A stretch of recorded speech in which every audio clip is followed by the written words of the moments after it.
બનાસકાંઠા જિલ્લા કલેક્ટર મિહિર પટેલે વસ્તી ગણતરી 2027 અંતર્ગત પોર્ટલ પર સેલ્ફ એન્યુમરેશન ફોર્મ ભરીને સમગ્ર જિલ્લાના નાગરિકોને રાષ્ટ્રહિતના મહાયજ્ઞમાં જોડાવા માટે હાર્દિક અપીલ કરી છે.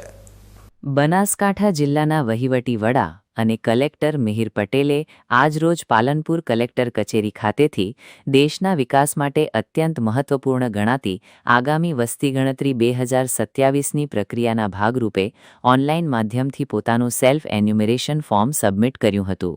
કલેક્ટરે વસ્તી ગણતરીના સત્તાવાર ઓનલાઈન પોર્ટલ se.census.gov.in પર જઈને પોતાની તમામ ડિજિટલ વિગતો જાતે જ સબમિટ કરીને જિલ્લાવાસીઓ સમક્ષ એક પ્રેરણાદાયી ઉદાહરણ પૂરું પાડ્યું હતું.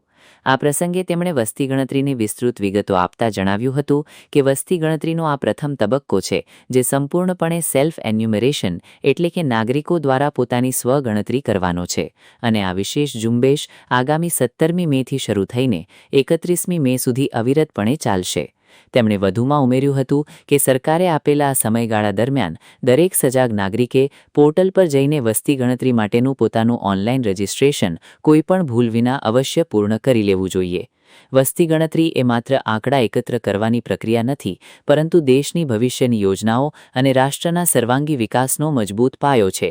આથી જ બનાસકાંઠા જિલ્લાના અંતરિયાળ ગામડાઓથી લઈને શહેરી વિસ્તારમાં વસતા તમામ નાના મોટા નાગરિકો આ રાષ્ટ્રીય કર્તવ્યને સમજે અને વધુમાં વધુ સંખ્યામાં ઓનલાઈન ફોર્મ ભરીને રાષ્ટ્રહિતના આ પવિત્ર કાર્યમાં પોતાના અમૂલ્ય યોગદાન સાથે સહભાગી બને તેવું કલેક્ટરે ભારપૂર્વક આહ્વાન કર્યું છે. બનાસકાંઠા જિલ્લાના સૌ નાગરિકોને જણાવવાનું કે જનગણના 2026નો ગઈકાલથી શુભારંભ થઈ ગયો છે.